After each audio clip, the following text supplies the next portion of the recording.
Hey guys, tonight we're diving into the fascinating world of Viking ships. You might be wondering, what makes Viking ships so special? Well, let me tell you, these boats weren't just any old wooden vessels. They were marvels of engineering and adventure, designed to conquer both the seas and history. And tonight, we're going to talk about something a little, let's say, unexpected: why the Vikings used urine for their ships. Now, I know what you're thinking. Urine. Really? But bear with me. This isn't some wild historical rumor.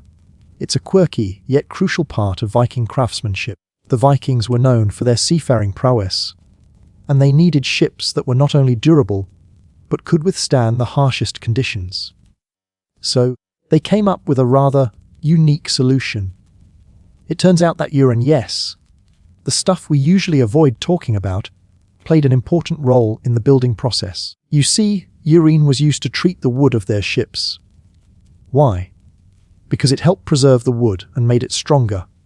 Pretty clever, right? Vikings knew that their ships had to be resilient to last long voyages, and they turned to what they had in abundance.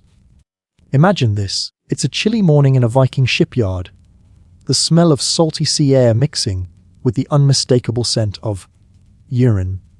But this wasn't just any old liquid, it was a vital ingredient in crafting the perfect vessel. By soaking the wood in urine and then heating it, they created a kind of preserved wood, more resistant to decay and damage. They were essentially giving their ships a long-lasting, natural defense. In this first chapter, we're going to explore how the Vikings came to discover this odd, yet effective method, and why it became a key element in their shipbuilding traditions. So, sit back, relax, and imagine yourself in a Viking village, surrounded by the sights and smells of this ancient world. Let's take a step back and talk about the shipbuilders themselves. These craftsmen were something else. You might picture a Viking as a burly warrior, with a sword in one hand and a shield in the other. But these shipbuilders, sometimes called carls, were just as important in Viking society.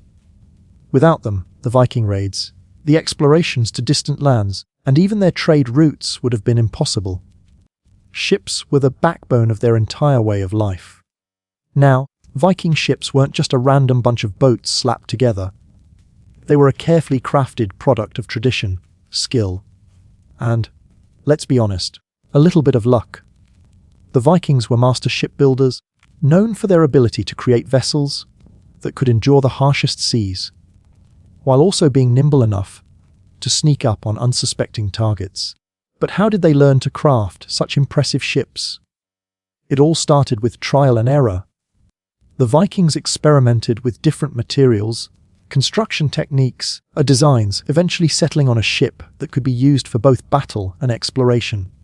The iconic longship was born, sleek, fast, and designed to cut through the waves like a knife. These ships were perfect for raiding, but they were also incredibly adaptable, able to navigate both open seas and shallow rivers. This versatility allowed the Vikings to reach distant lands, from the coasts of England to the far shores of North America, long before Columbus. But here's where things get interesting. The wood they used for these ships wasn't just any ordinary timber. The Vikings used oak, an incredibly strong wood, which they would carefully shape and assemble to form the hulls of their ships. But here's the kicker. Oak, like many types of wood, is prone to rotting when exposed to water and the elements. So, what did the Vikings do to make sure their ships would last? You guessed it, urine. In this chapter, we'll dive deeper into the process of shipbuilding and how the Vikings took their skills to the next level by incorporating urine into the mix. We'll explore how this simple, yet effective, method helped create ships that could withstand the test of time.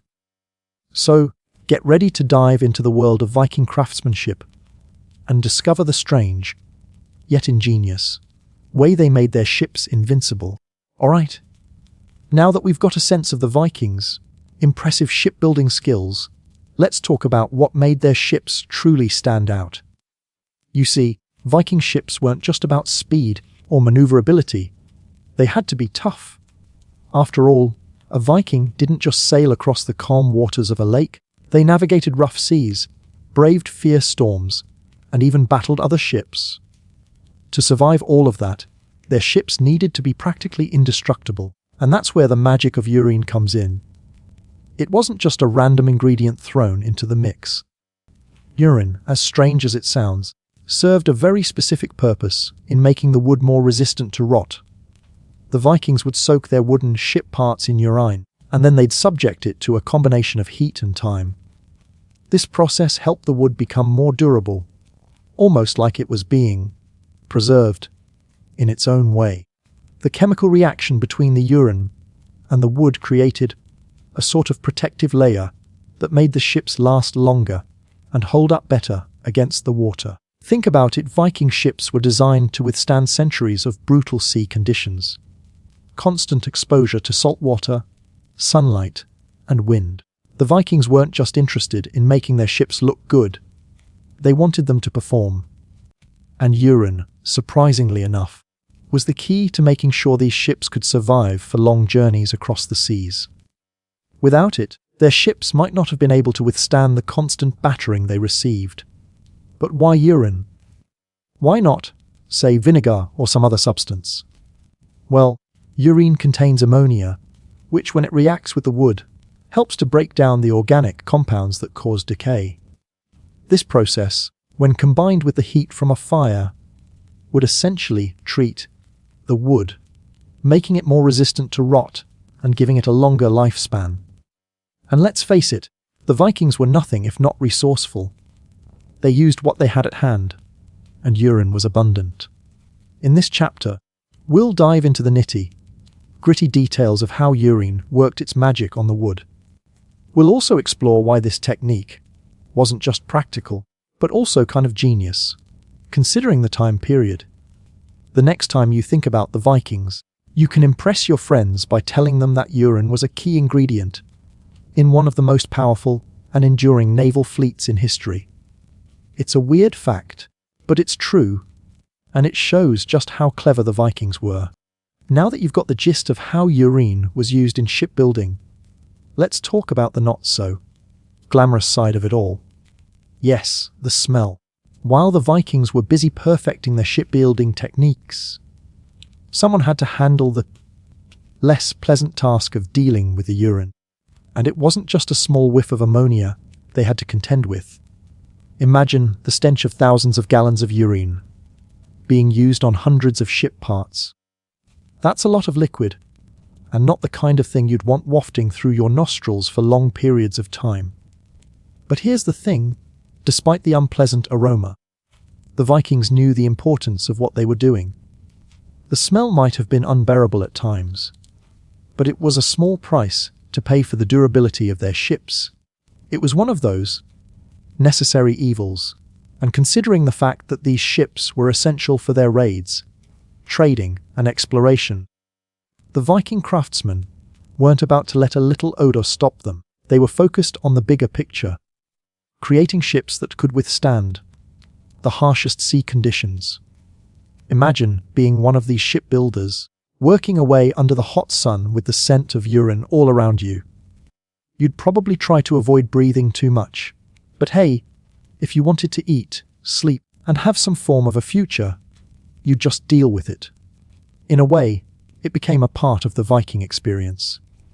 Their craftsmanship was rooted in hard work, resourcefulness, and a willingness to endure less than pleasant conditions to get the job done. And let's not forget that the use of urine was also a practical decision. The Vikings didn't have modern preservatives or fancy chemical treatments for their ships. They had to make do with what nature provided. Urine was cheap, abundant, and effective. It wasn't about luxury or comfort. It was about survival, and in the world of Viking shipbuilding, survival meant having ships that could withstand the test of time. In this chapter, we'll look at how the Viking shipbuilders coped with this unpleasant aspect of their craft, and why they didn't let something as trivial as smell get in the way of their ultimate goal.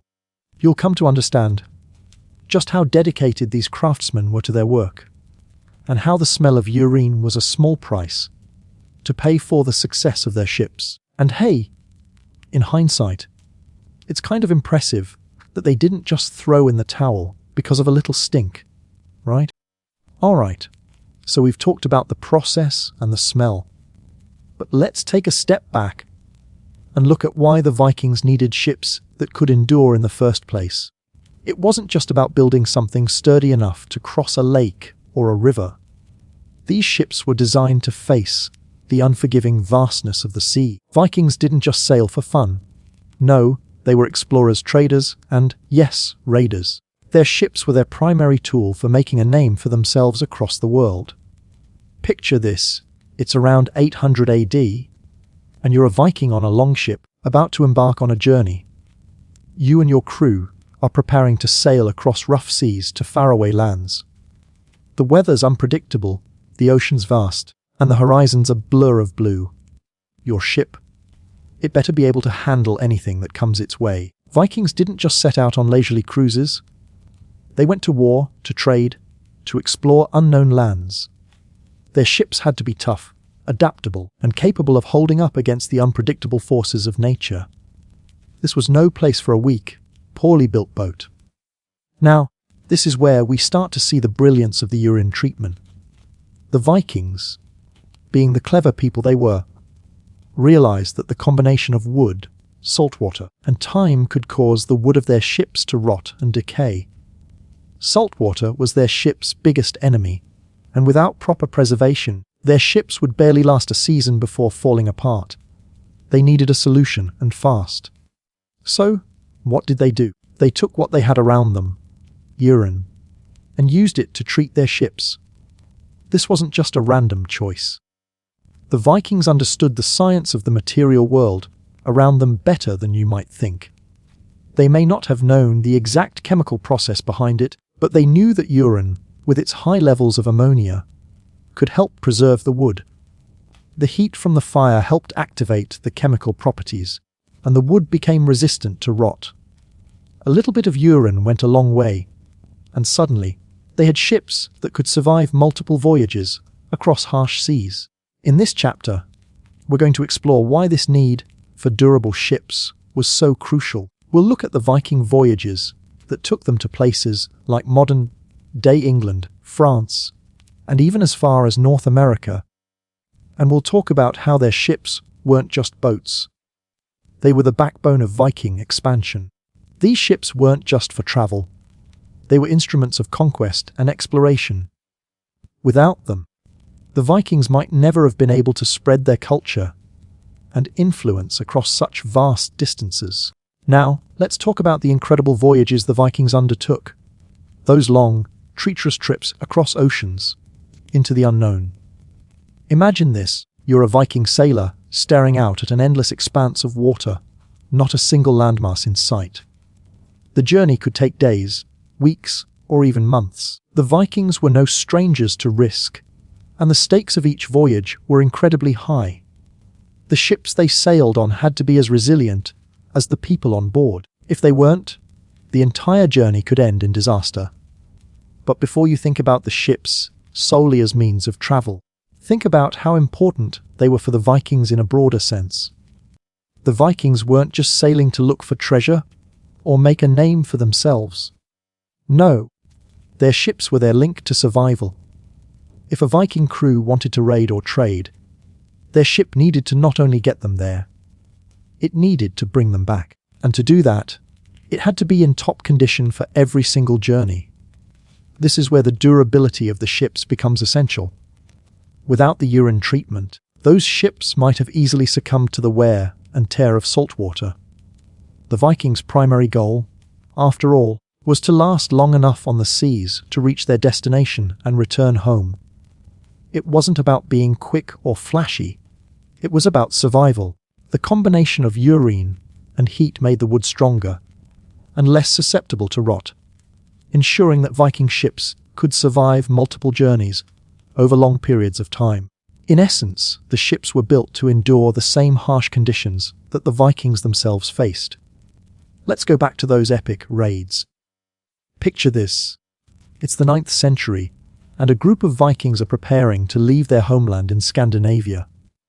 The air is filled with excitement, but there's also tension. These raids were dangerous.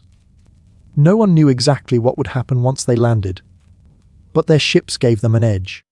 They were faster than anything the enemy could deploy, and they could navigate through rivers and shallow waters where others couldn't follow. These ships were the key to Viking expansion, and the ships had to be able to handle the pressures of these long voyages. In this chapter, we'll look at some of the most famous Viking expeditions, like the raids on England and France, the establishment of colonies in Iceland and Greenland, and, of course, their exploration of North America. We'll also dive into how those ships, built with urine, treated wood, became the Vikings' lifeline during these perilous trips. These ships were so much more than just transportation. They were a symbol of Viking might and endurance. And without the genius of urine preservation, these journeys might not have been possible.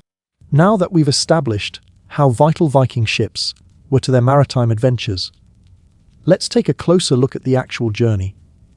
As a Viking sailor, you'd be spending days on end aboard a ship that could be a bit uncomfortable. The long ships were designed for speed and agility, but that didn't mean they were the most luxurious mode of travel. In fact, a Viking voyage was an endurance test. The crew had to work together, not just to navigate and sail, but also to manage the constant maintenance of their ship. Now, here's the things: without proper preservation, a ship like this wouldn't last. Salt water, sun, and the constant motion of the ocean could easily wear down even the best-built ships. And as we've discussed, the Vikings used urine to help preserve the wood and keep their ships in tip-top shape. This preservation wasn't just about making sure the ship didn't rot. It was about keeping the ship strong enough to handle the brutal waves, winds, and challenges of the sea. On long voyages, the crew would rely on the ship to carry them across vast distances. But that didn't mean it was easy. The Vikings didn't have luxury cabins or even proper beds. Each sailor would have had to sleep on the hard wooden deck, listening to the constant creak of the ship as it moved through the waves. The sea was both their road and their prison. They would work long shifts, rowing in unison, navigating by the stars and the sun. And through it all, the ship had to hold together, both physically and mentally. The wooden frame, reinforced by the urine treatment, needed to be strong enough to endure the constant strain of the journey. But this wasn't just about the physical toll of sailing. There was also the psychological stress of long voyages. Imagine being on a ship for weeks, months even, with the same group of people. The isolation, the uncertainty, and the constant danger of the unknown must have worn on even the hardiest of sailors. But the Viking ships, thanks to their durability, offered a kind of comfort. Comfort in the knowledge that the ship would get them there and back, no matter how rough the journey. In this chapter, we'll take a deep dive into the realities of life aboard a Viking ship.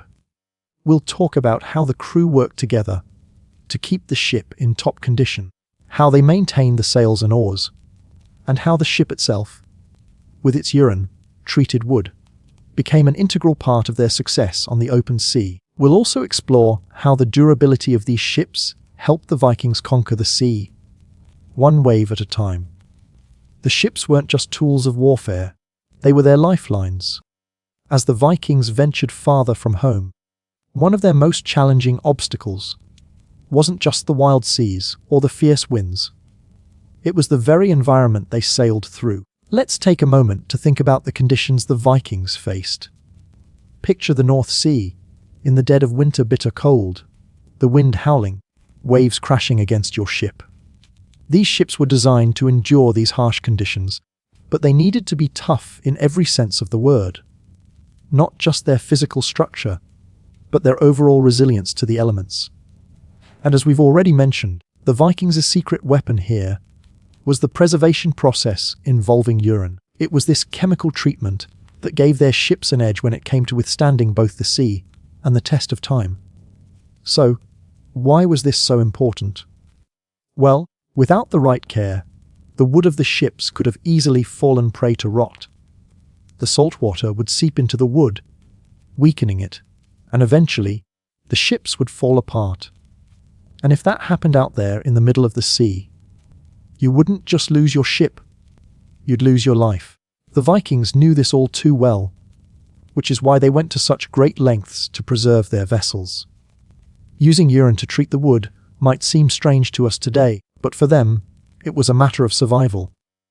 Without it, their ships would have been less resilient and prone to breaking down much quicker.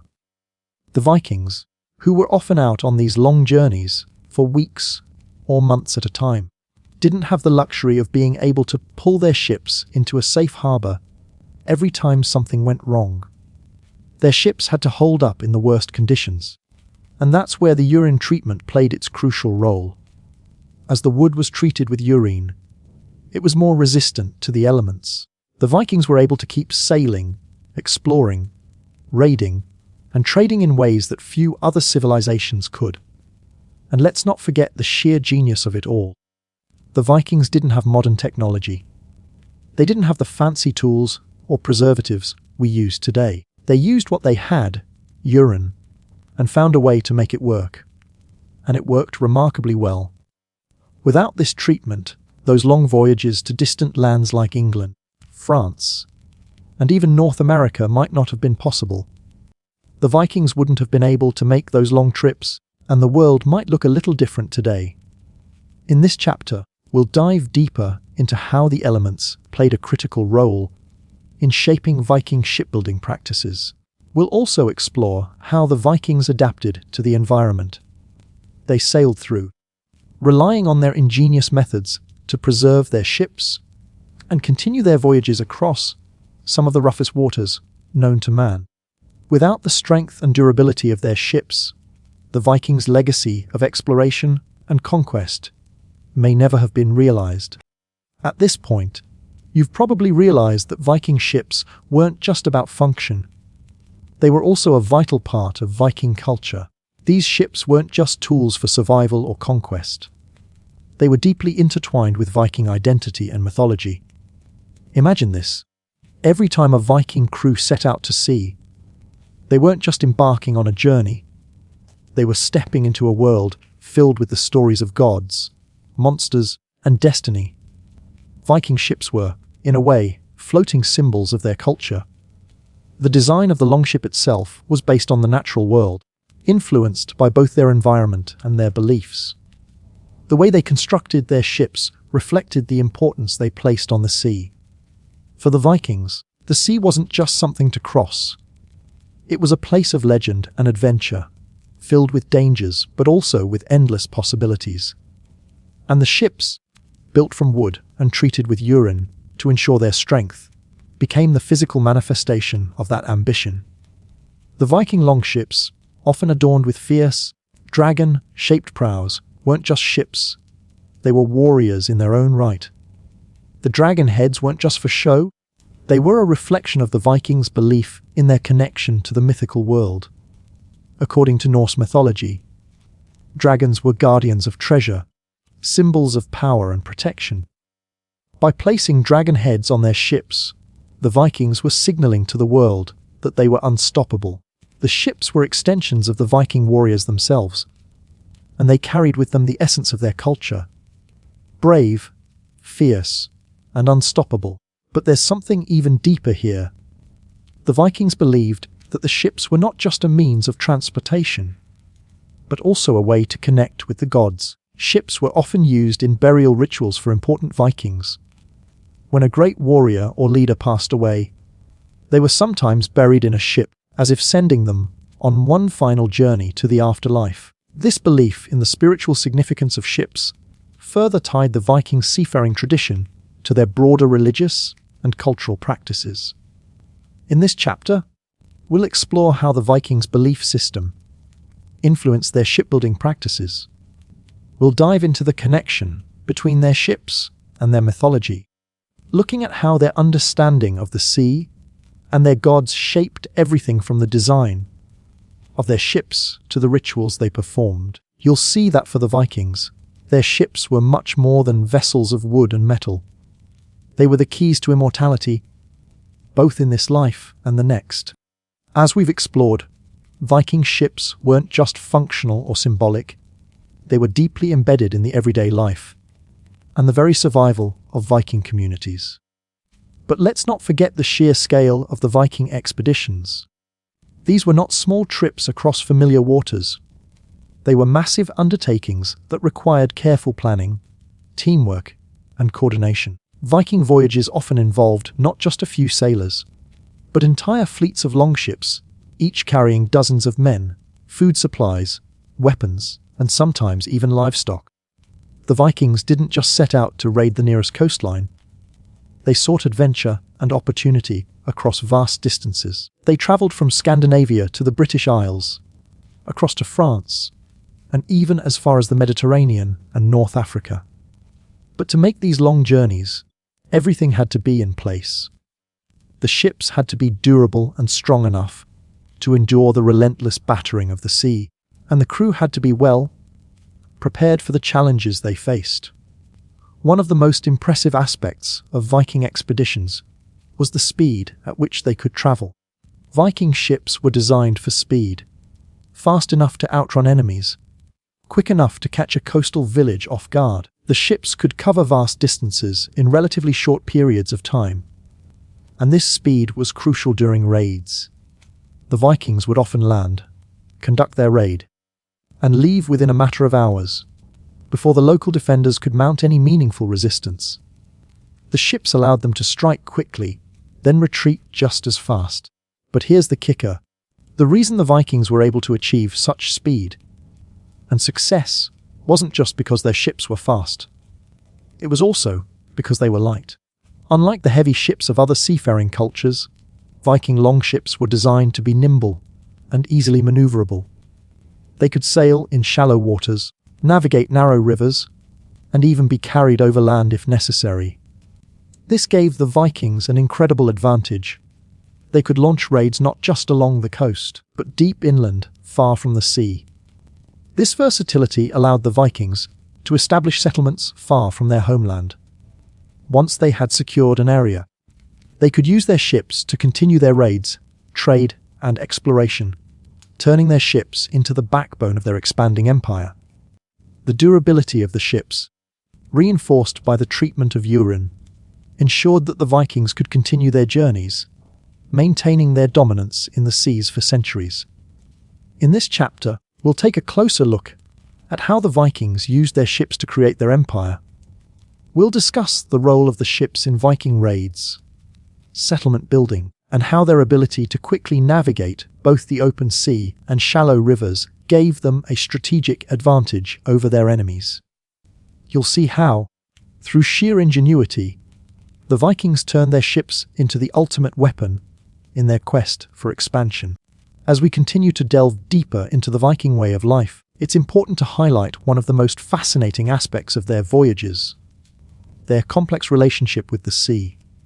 For the Vikings, the ocean wasn't just a physical barrier or a means of transportation. It was a vast, untamable force that was as much a part of their identity as their ships. The sea represented both a source of life and death, a realm of adventure and mystery, and the Vikings were more than ready to meet it head-on. Now, let's take a step back and consider the mental and emotional toll these journeys had on the Vikings. When we think of Viking exploration, we often imagine brave warriors charging into battle or fearless navigators charting unknown territories. But the truth is, these voyages were long, grueling affairs that required more than just physical strength. They required mental fortitude.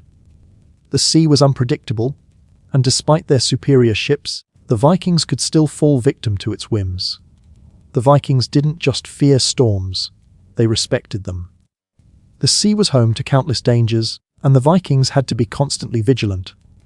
From sudden tempests that could capsize an entire fleet to unpredictable tides that could strand them on desolate shores, the Vikings knew that the ocean had the power to take everything they had worked for in an instant. It was a constant battle against the elements, one that they couldn't always win. But this didn't deter them. In fact, it made them more resilient. The Vikings had an almost spiritual connection to the sea, viewing it as both an obstacle to overcome and a provider of opportunity. Their ships, the very ones treated with urine to ensure their survival, became symbols of their ability to conquer the unknown. The ships were their connection to the rest of the world, and their best defense against the dangers of the sea. This chapter will take a look at the psychological resilience of the Vikings. We'll discuss how they faced not only the physical challenges of the sea, but also the mental strain of long voyages. The unpredictability of the ocean added a layer of danger to every journey, and yet the Vikings never faltered. Their ships, with their urine-treated wood, became not just a tool for survival, but a source of pride and strength, as they navigated the most unpredictable waters known to man. As we take a closer look at Viking voyages, it's impossible to ignore the stories that emerged from their seafaring exploits. These stories, often passed down through sagas and songs, painted the Vikings not just as warriors and raiders, but as larger-than-life figures who defied the odds at sea. The sagas tell of sea monsters, mystical storms, and gods who took part in the adventures of their followers. The ocean, in these tales, wasn't merely a backdrop. It was a living, breathing entity, filled with both challenges and rewards for those brave enough to navigate its vast expanse. But while these stories were filled with mythic creatures and epic battles, the reality of Viking life at sea was far more grounded. It was hard, grueling work. Despite the seemingly magical qualities of their ships, the Vikings didn't have the comforts of modern navigation. They didn't have GPS or weather apps to track storms. They relied on the stars, the wind, and even birds to guide them across unknown waters. And yet, through this mix of trial, error, and a bit of luck, the Vikings were able to cross vast stretches of ocean, from Scandinavia to the far reaches of North America. But, as you might imagine, the sailors didn't always have smooth sailing. Storms were an ever-present threat. There was no way to predict when one would hit, or how fierce it would be. Viking ships were strong and flexible, sure, but even they weren't immune to the wild temper of the sea. And that's where the urine treatment came into play again. With the wooden ships being able to endure so much, the Vikings could rely on them to weather the storms that came their way. The ship's resilience, enhanced by the ammonia-treated wood, meant that they had a better chance of surviving these unpredictable conditions. In this chapter, we'll explore the stories that shaped Viking culture, specifically focusing on their sea adventures. We'll examine how the sagas and myths helped to fuel the Viking spirit, turning ordinary sailors into legends. And we'll also look at how those real life challenges, the storms, the unknown waters, the dangers of navigation, shaped the way the Vikings viewed the world.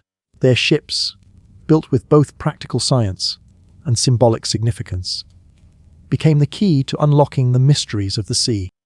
As we dive deeper into Viking exploration, it's impossible not to notice how their ships were both their greatest strength and their most enduring symbol. Beyond the practicalities of raiding or trading, these ships were central to the Viking worldview. They weren't just tools of war. They were vessels that carried the Vikings' dreams, hopes, and ambitions to distant shores. The Viking longship was a marvel of design, capable of navigating both deep oceans and shallow rivers. It was a ship that could take them across treacherous waters and right into the heart of enemy territories or uncharted lands. The ability to sail along rivers was particularly important for the Vikings. While many seafaring cultures built ships that could only navigate the open ocean, the Vikings' longships could easily travel up rivers, giving them access to inland areas that other ships couldn't reach. This made their raids more effective and allowed them to establish settlements in places that others couldn't reach. The flexibility and versatility of the Viking longship were unmatched, and they could adapt to nearly any terrain, from the open sea to the shallowest of rivers. But how did they do it? Part of the answer lies in the design of the ship itself. Viking longships were lightweight and had a shallow draft, meaning they didn't need deep waters to sail. This allowed the ships to go up rivers, land on beaches, or even be dragged over land when necessary. It was a design that reflected the Viking lifestyle. Adaptable, ready for anything, and always moving forward.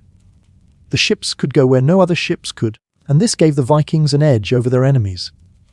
They could strike quickly, retreat just as fast, and, most importantly, go places no one expected them to go. In this chapter, we'll explore how the Vikings' unique ability to navigate rivers helped them expand their influence. The longship's ability to travel on rivers was key to the Vikings' success, whether they were raiding or trading. And we'll also look at how the ships themselves became symbols of Viking adaptability and innovation. The Vikings didn't just conquer lands. They conquered the seas and the rivers with ships that could handle anything the world threw at them. Now that we've explored the incredible versatility of Viking ships, it's time to shift gears and talk about one of the more dramatic aspects of Viking sea adventures, their raids. You've likely heard of the Vikings' reputation as fierce raiders, and while their raids were brutal, they were also incredibly strategic. Viking ships played a crucial role in making these raids successful. In fact, without the speed and durability of their longships, these raids might never have been as effective or far-reaching as they were.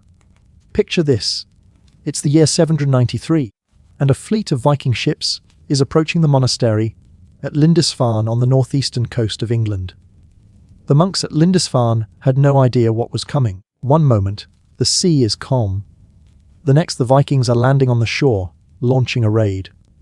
The monks had never seen ships like these before, sleek, fast, and capable of making landfall with lightning speed. The Viking ships, thanks to their shallow draft and flexible design, could navigate both the open sea and the shallow waters near the shore. They didn't need a harbour or dock. They could pull right up to the beach and strike without warning. The key to Viking success in these raids wasn't just their ships. It was their ability to surprise their enemies. By using fast, mobile longships, the Vikings could hit a target, loot it, and retreat before the enemy even knew what was happening. This made Viking raids both terrifying and efficient.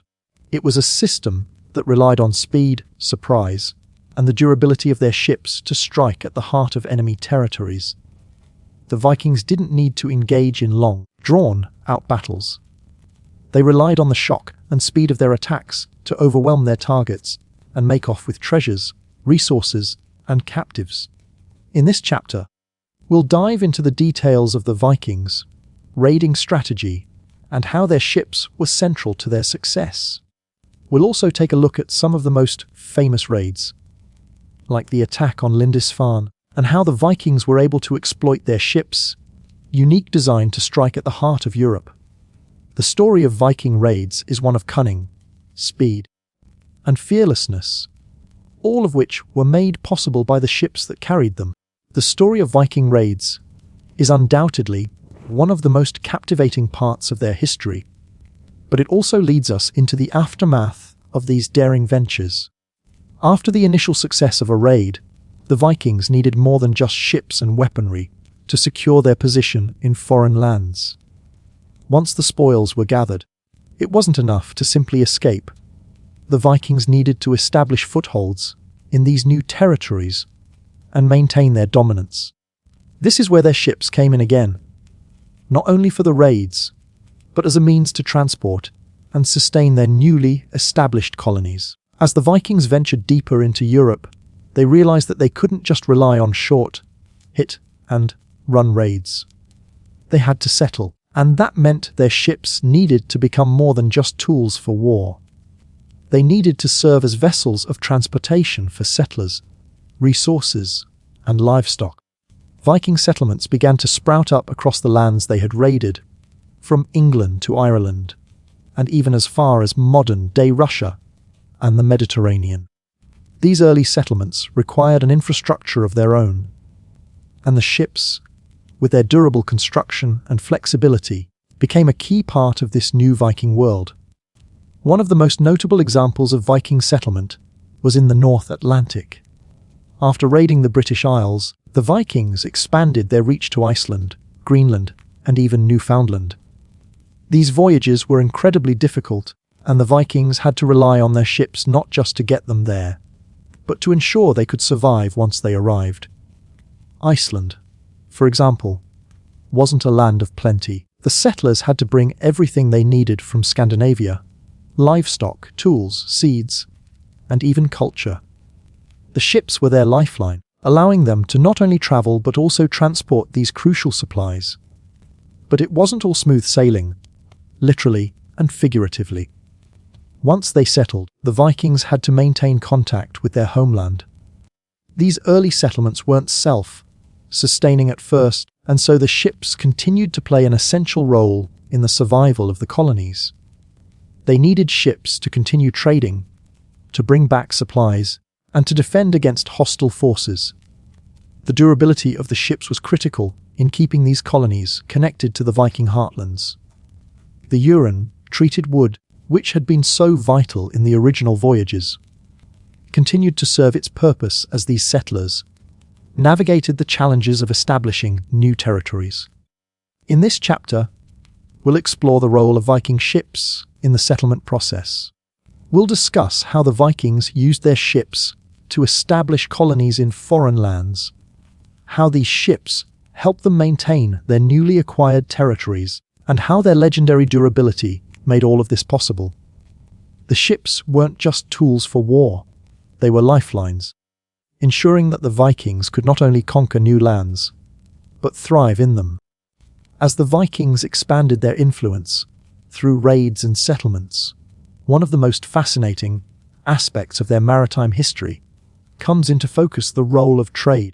While we often think of the Vikings as fearsome warriors and plunderers, they were also savvy traders, establishing trade routes that spanned across Europe, Asia, and even the Middle East. The same longships that carried them into battle also carried valuable goods and resources that helped them form important connections with far-flung cultures.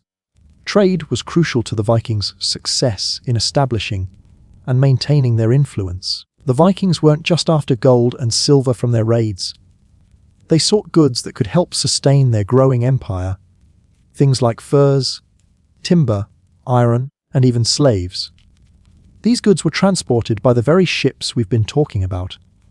The longships, which could navigate both the open ocean and the shallow rivers that connected inland cities to the sea.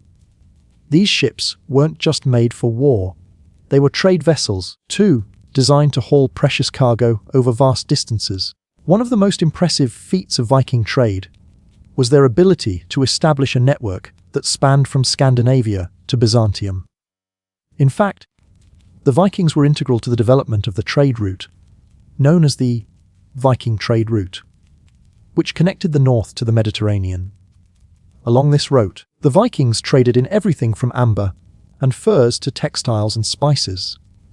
They set up trading posts in what is now Russia, as well as in places like Constantinople, where they exchanged goods with the Byzantine Empire. This vast network of trade made the Vikings not just feared, but respected by their trading partners. The Vikings were skilled traders, able to secure valuable goods from the farthest corners of the known world. This chapter will explore how Viking ships played a pivotal role in this complex trading network. We'll look at how these ships, built for both speed and durability, were the perfect tools for transporting goods across long distances. We'll also explore the ways in which Viking trade routes helped spread their influence and wealth, allowing them to establish connections with different cultures and peoples. Despite their reputation as raiders, the Vikings were also keen traders, and their ships were the key to this dual aspect of their society. As we shift our focus to Viking trade, it's impossible to ignore the cultural exchange that took place as a result of their maritime prowess. The Vikings didn't just conquer and pillage, they were active participants in a broader, interconnected world. Their ships, which enabled them to raid and trade, were also vessels of cultural influence. Through these interactions, the Vikings absorbed ideas, technologies, and practices from the many cultures they encountered, and, in turn, influenced those cultures in return. One of the most significant areas of cultural exchange came through the Viking contact with the Byzantine Empire. The Vikings, particularly those who traveled eastward through Russia, became mercenaries in the Byzantine army and forged trade relationships with the empire. In fact, the Varangians, as the Vikings came to be known, were an elite guard for Byzantine emperors, and they brought with them not only their own battle techniques, but also their way of life.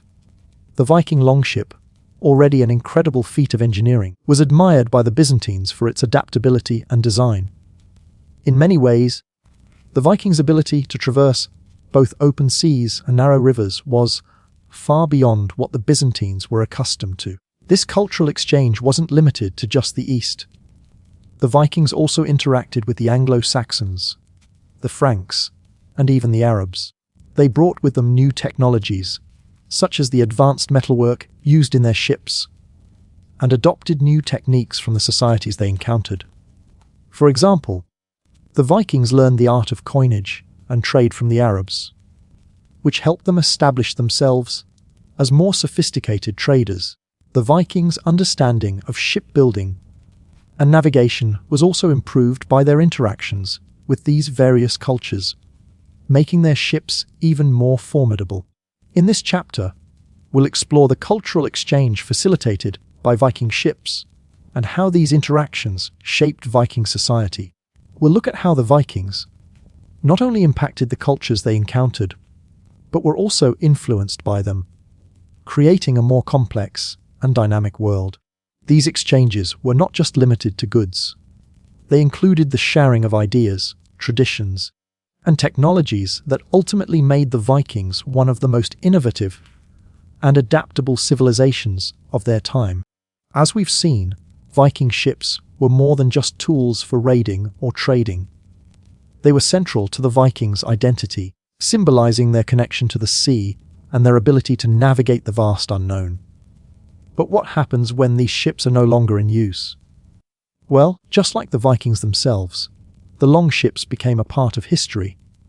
Over time, the Viking Age faded, and the once feared Viking ships were no longer the dominant force in the maritime world. Yet, their legacy continued to live on, not just in the stories and myths, but in the very bones of the ships themselves. The Vikings may have been known for their raids and conquests, but when they settled down and established more permanent societies, the use of their longships evolved. No longer did the Vikings need to venture into battle as frequently. The raids subsided, and as Europe entered the Middle Ages, the Vikings' once dominant naval power slowly faded.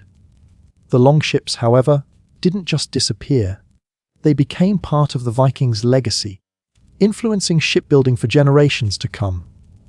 In fact, the design principles behind the longship influenced naval architecture well beyond the Viking Age. As the Vikings' legacy spread, their ships served as a model for future shipbuilders in both Europe and beyond. Many of the ships that followed, from those used by the English Navy to the ships of the Hanseatic League, were inspired by the Viking longships. The durability, speed, and versatility of Viking ships set a new standard for shipbuilding, influencing the development of ships that would sail the seas for centuries. In this chapter, we'll take a closer look at the decline of the Viking ships and how their influence continued to shape naval technology long after the Viking Age ended.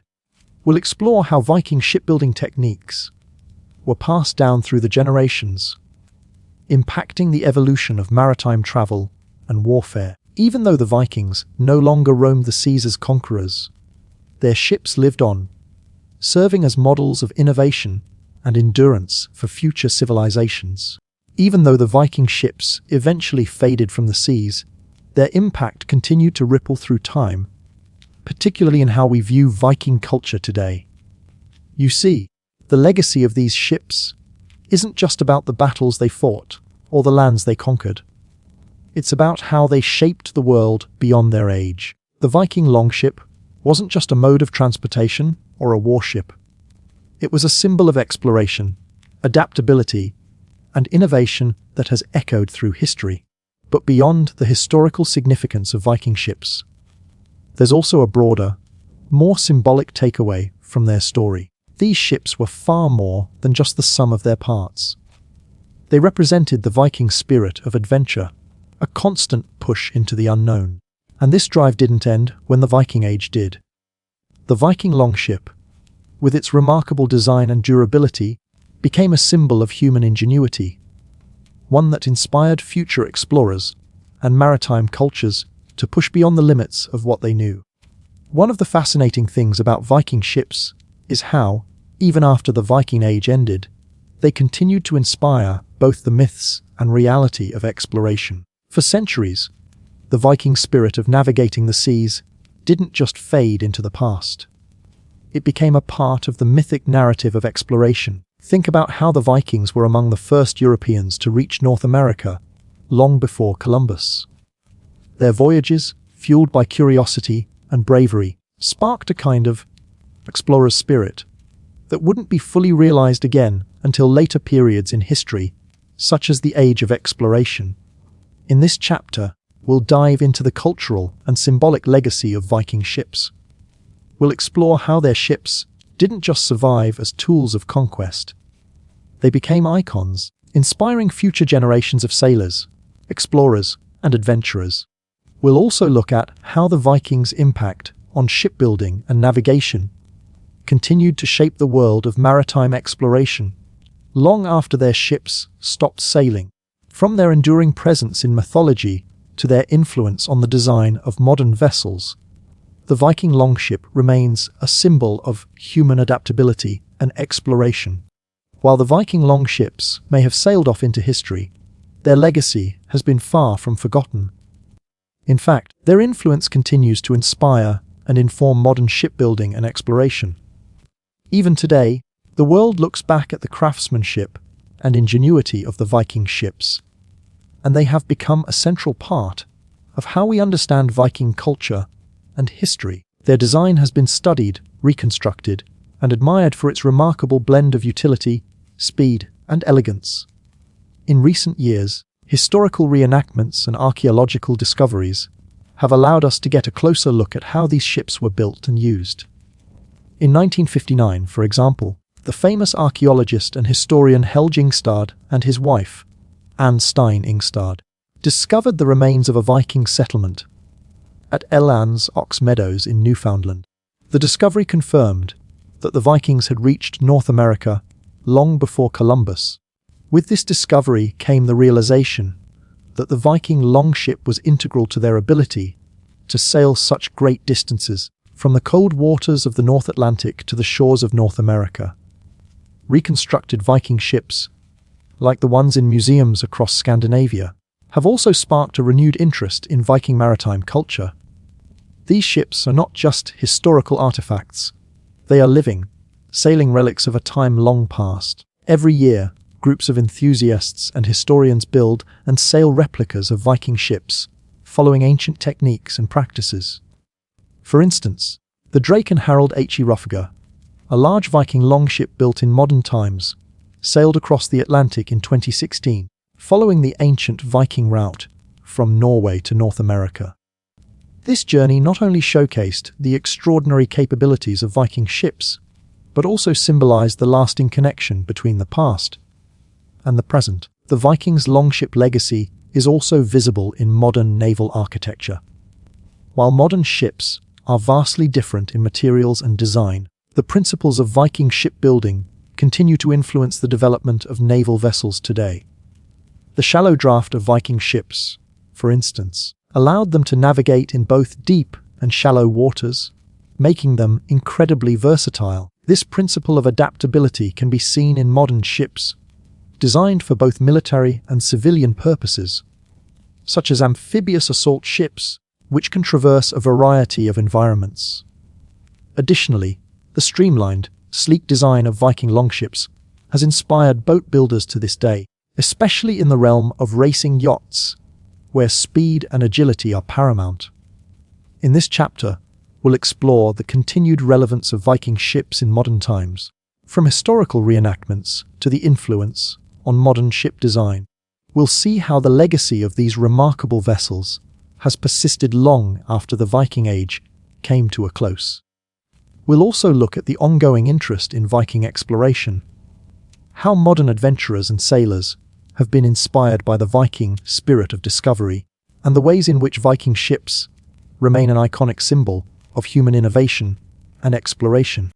As we bring this exploration of Viking ships to a close, it's important to reflect on the broader significance of their role in shaping both Viking history and the world at large. The Viking longship wasn't just a marvel of engineering, it was a symbol of the Viking way of life, adaptable, forward-thinking, and unafraid to venture into the unknown.